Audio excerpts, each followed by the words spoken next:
Cerita Nabi Sulaiman dan semut yang takut terinjak. Lantaran berbicara dengan binatang menjadi salah satu mukjizat dari Nabi Sulaiman. Teranglah ia dapat mendengar percakapan semut dan bisa berkomunikasi dengan mereka. Misalnya, dalam kisah di mana Nabi Sulaiman dan rombongannya hendak melintas di tempat yang jadi habitat hidup kaum semut. Dikisahkan bahwa suatu hari, Nabi Sulaiman melakukan perjalanan bersama bala tentara yang sangat banyak, yang terdiri dari manusia, bangsa jin, dan burung-burung. Jin dan manusia berbaris secara teratur di rombongan depan dan belakang sang Nabi. Rombongan di depan bertugas menjaga agar tidak ada yang melewati batas. Sedangkan yang di belakang mengantisipasi agar tidak ada anggota pasukan yang tertinggal. Sementara itu, burung-burung terbang memayungi rombongan, sehingga tidak terpapar terik matahari. Di tengah perjalanan, rombongan melewati lembah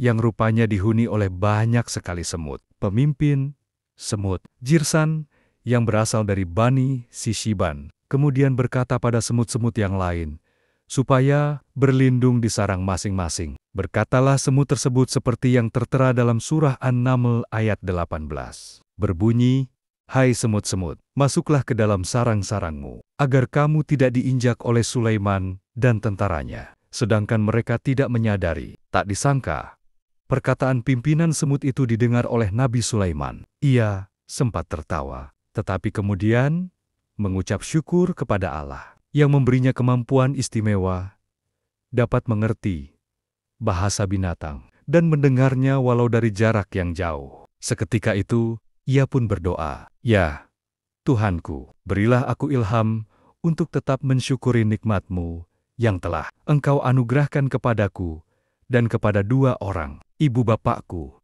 dan untuk mengerjakan amal saleh yang Engkau ridhoi, dan masukkanlah aku dengan rahmat-Mu ke dalam golongan hamba-hamba-Mu yang saleh." An-Naml 19. Mendengar semut-semut panik dan ketakutan akan kehadirannya bersama para pasukan, ia batal melintasi lembah. Nabi Sulaiman meminta para pasukannya untuk mencari jalan lain, sehingga para semut tetap aman di dalam sarang.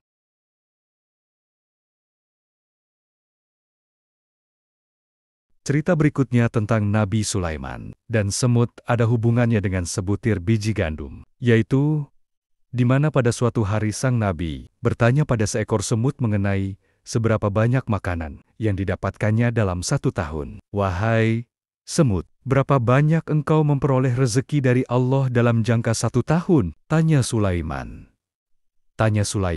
"Sebutir biji gandum," jawab semut, yang ternyata membuat Sulaiman penasaran apakah sebutir gandum cukup untuk hidup selama 1 tahun. Akhirnya, Rasul yang merupakan putra dari Nabi Daud itu pun membawa si semut pulang, lalu memasukkannya ke dalam botol untuk dipelihara. Di dalam botol, sang Nabi kemudian juga memasukkan sebutir biji gandum untuk bekal si semut 1 tahun ke depan. 1 tahun pun berlalu. Nabi Sulaiman melihat semut yang dipeliharanya di dalam botol, dan ia terkejut mendapati biji gandum yang pernah diberikannya masih tersisa separuh. Ia lantas bertanya, "Mengapa kamu hanya memakan sebagian dan tidak menghabiskannya?" Mendengar pertanyaan Sulaiman, semut menjawab dengan hati-hati. Ia mengaku menyisakan biji gandum untuk berjaga-jaga.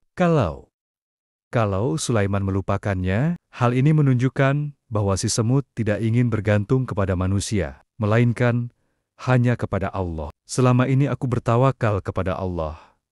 Aku yakin Allah tidak akan melupakanku," terangnya. "Tapi ketika aku berusaha pasrah, bergantung kepadamu, aku tidak yakin apakah kamu masih ingat kepadaku 1 tahun ke depan dan memberiku sebiji gandum lagi. Karena itulah, aku hanya memakan sebagiannya saja sebagai persiapan bekal untuk tahun berikutnya."